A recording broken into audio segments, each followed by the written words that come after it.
Halo, Assalamualaikum warahmatullahi wabarakatuh. Salam sejahtera untuk semuanya. Apa kabar? Semoga kita semua selalu dalam lindungan Allah Subhanahu wa Ta'ala. Baik, di kesempatan hari ini adalah hari terakhir masa pengenalan lingkungan sekolah calon peserta didik baru SMKN Usukra tahun ajaran 2021-2022. Saya berkesempatan untuk membahas tentang parenting, di mana parenting ini akan saya bahas mengenai persiapan orang tua peserta didik baru pada pendampingan pembelajaran proses daring atau jarak jauh atau belajar di satuan pendidikan penyelenggara pendidikan inklusi atau peserta didik reguler. Panjang ya judulnya, tapi insya Allah saya akan bahas secara ringkas apa saja persiapan yang harus dilakukan oleh orang tua terhadap anaknya untuk mendampingi selama proses belajar di rumah. Oke.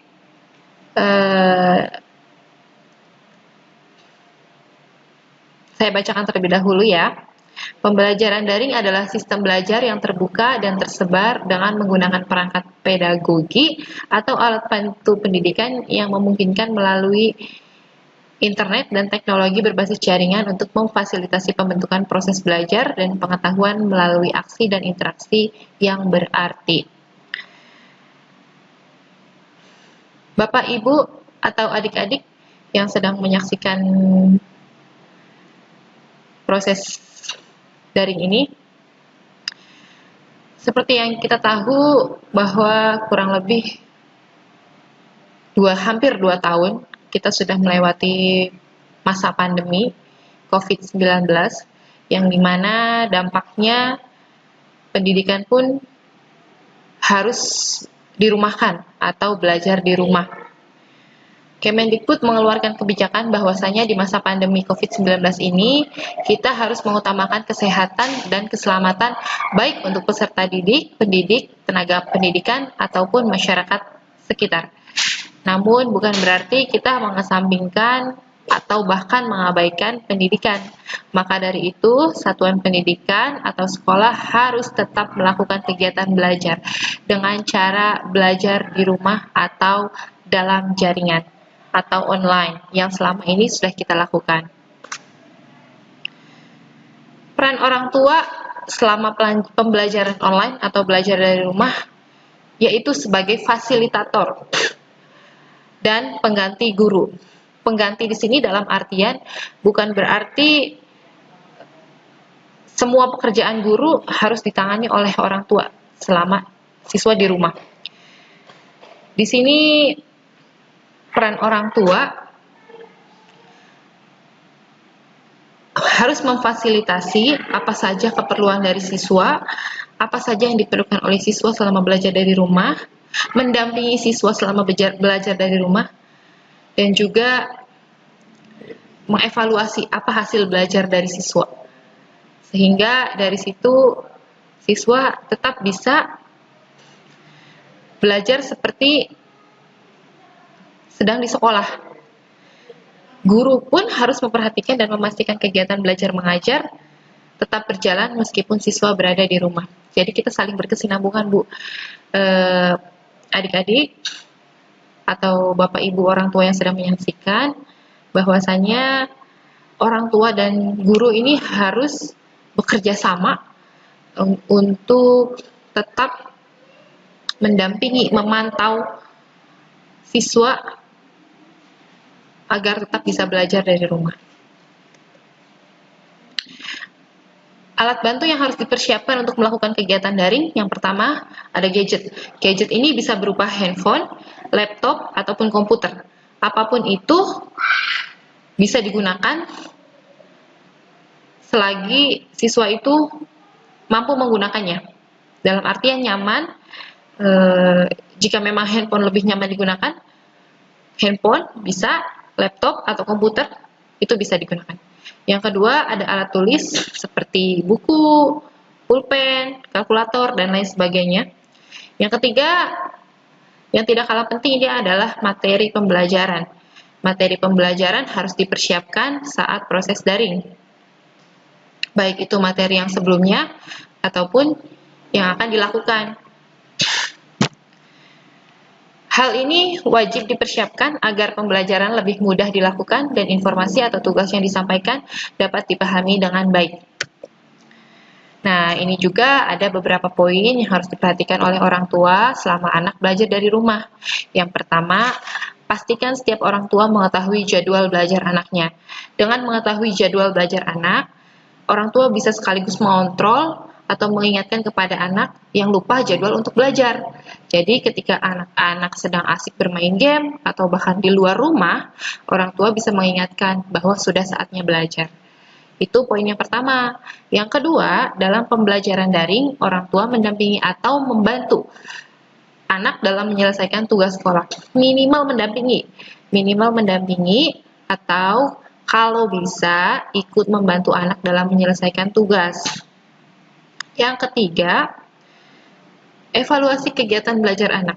Evaluasi di sini contohnya setelah kegiatan daring selesai, coba ajak anak berkomunikasi, yaitu dengan menanyakan bahwa bagaimana belajar tadi, apakah ada yang tidak dimengerti, kalaupun ada yang tidak dimengerti, boleh hubungi kembali gurunya, atau coba catat mana saja yang tidak dimengerti untuk dipertanyakan lagi di jadwal belajar berikutnya, seperti itu.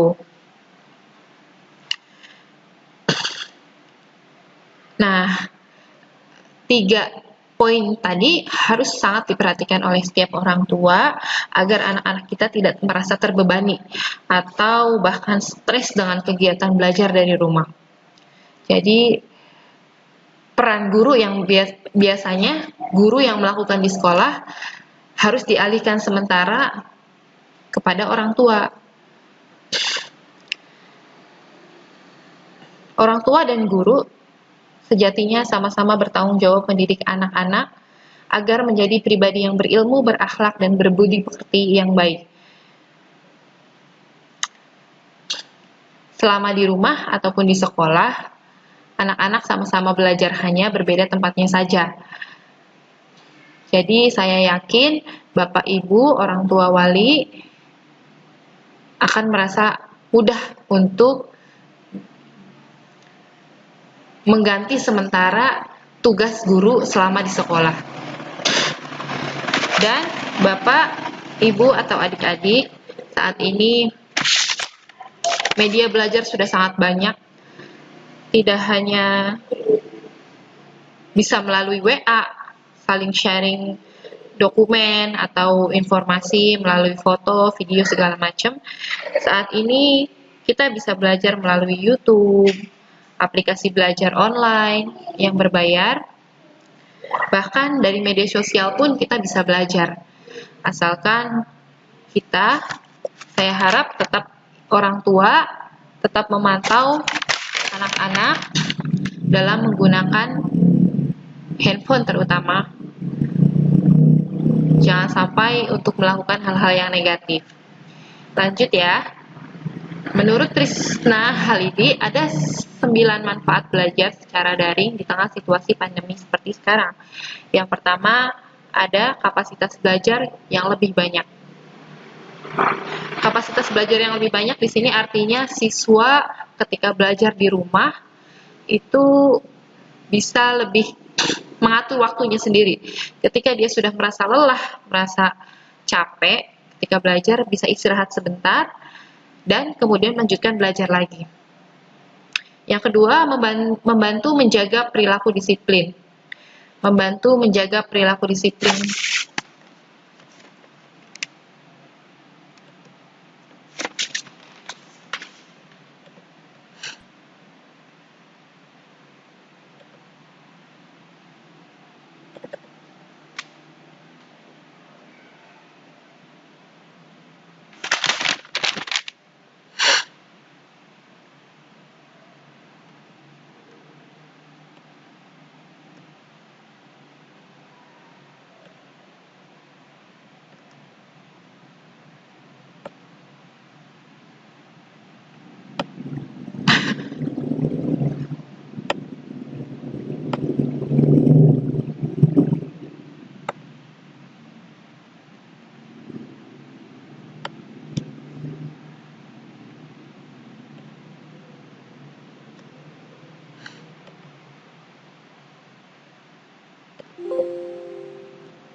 Saya ulangi ya, menurut Risna Halidi, ada 9 manfaat belajar secara daring di tengah situasi pandemi seperti sekarang, yaitu yang pertama, kapasitas belajar yang lebih banyak.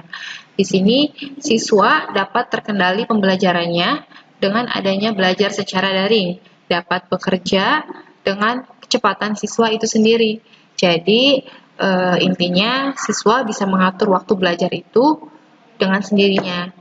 Jika memang dia merasa sudah cukup atau merasa dia sangat lelah, bisa untuk istirahat terlebih dahulu atau memulai belajar kembali. Yang kedua, membantu menjaga perilaku disiplin. Di sini, belajar secara daring menurut Krisna juga memberikan kesempatan bagi para siswa untuk menjaga perilaku melalui interaksi sosial dengan guru maupun teman-temannya. Selain itu, sistem belajar daring juga dapat menjaga sikap bertanggung jawab ketika diminta mengerjakan tugas-tugas dari guru. Yang ketiga, menjaga otak tetap berkembang. Di masa pandemi seperti ini, ketika semua aktivitas harus di rumah, tidak mungkin kalau anak hanya tiduran, main, tanpa adanya belajar, otak anak tidak akan berkembang. Maka dari itu, belajar dari rumah pun bisa melatih otak para siswa secara optimal dan terarah setiap harinya, asalkan dengan waktu, dengan kondisi, dengan situasi yang baik, tanpa adanya paksaan. Yang keempat, menjaga rutinitas siswa tetap terjaga. Biasanya aktivitas siswa adalah setiap pagi berangkat sekolah, siang pulang, begitu setiap hari yang dilakukan. Selama pandemi ini mungkin kebiasaan itu beralih menjadi bangun siang di rumah, bisa main jam berapa saja, dengan rutinitas siswa tetap terjaga, yaitu siswa harus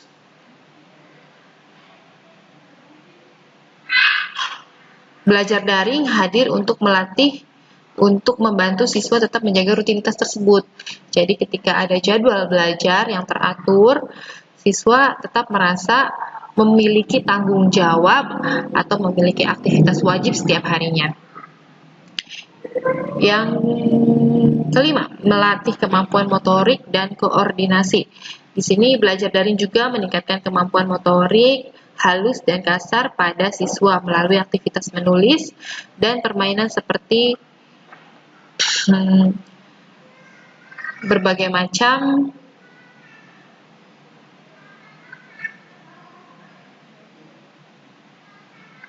kegiatan belajar. Yang keenam, siswa akan tetap bahagia. Siswa yang mengikuti sekolah secara daring, teratur, akan lebih merasa bahagia daripada siswa yang berhenti bersekolah. Jadi karena proses belajar dari rumah atau daring ini mungkin untuk sebagian orang terasa berat, terasa terbebani, maka dari itu saya harap orang tua, disinilah peran penting orang tua untuk tetap mendampingi dan memantau siswa, memberikan semangat, memberikan motivasi untuk tetap bersekolah. Jangan sampai pandemi ini membuat anak-anak malas bersekolah ataupun belajar. Selanjutnya, yang ke-7, mendeteksi gangguan tumbuh kembang pada anak. Gangguan tumbuh kembang seperti belum dapat mengenali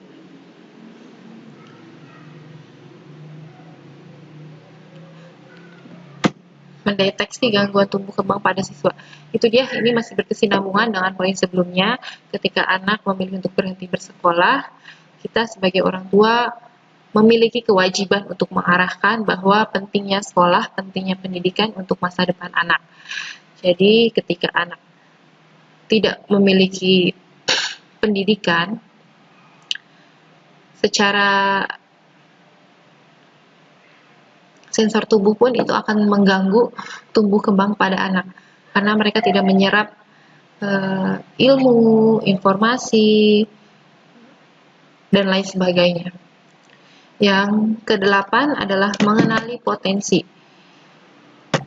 Dengan belajar di rumah, orang tua akan lebih mudah untuk mengenali potensi siswa. Jadi, orang tua bisa mengikuti proses belajar siswa dan juga dapat mengarahkan cara belajar yang baik. Yang terakhir adalah menjaga kebersamaan orang tua dan siswa. Dengan adanya program belajar di rumah, secara tidak langsung pun itu akan menjaga kebersamaan orang tua dan siswa, karena waktu di rumah akan jauh lebih banyak. Maka dari itu, saya harapkan ibu, bapak, dan juga adik-adik untuk menjaga komunikasi antar orang tua dan juga adik-adik, supaya adik-adik merasa tetap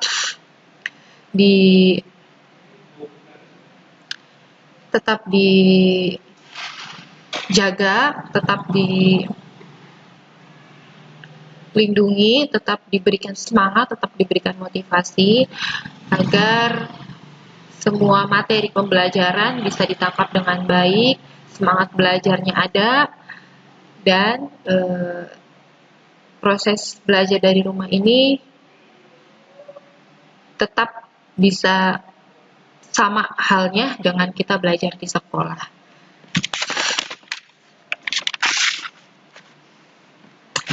Baik, Bapak, Ibu, dan adik-adik, untuk materi parenting, persiapan orang tua peserta didik baru pada pendampingan pembelajaran daring, dari saya, mungkin itu saja. Peran orang tua, inti dari pembicaraan hari ini adalah peran orang tua dalam membimbing anak pada pembelajaran daring, yaitu adalah orang tua memberikan pengarahan mengenai pembelajaran dengan media benda sekitar yang ada di dalam kehidupan sehari-hari sesuai tema pembelajaran yang diperintahkan. Saya harap orang tua tetap memantau, mendampingi, dan juga mengevaluasi hasil belajar anak, agar anak tetap semangat dalam belajar sampai lulus dengan baik, mendapat predikat yang baik, dan juga saya harapkan adik-adik bisa mengikuti setiap pembelajaran yang sudah ditetapkan oleh sekolah, baik itu secara daring ataupun luring. Kegiatan daring akan terus dilakukan sampai dengan kebijakan pemerintah mengenai kegiatan belajar mengajar tatap muka sudah bisa dilakukan. Mungkin itu saja yang dapat saya sampaikan, kurang dan lebihnya mohon dimaafkan. Wabillahi taufiq wal hidayah. Wassalamualaikum warahmatullahi taala wabarakatuh.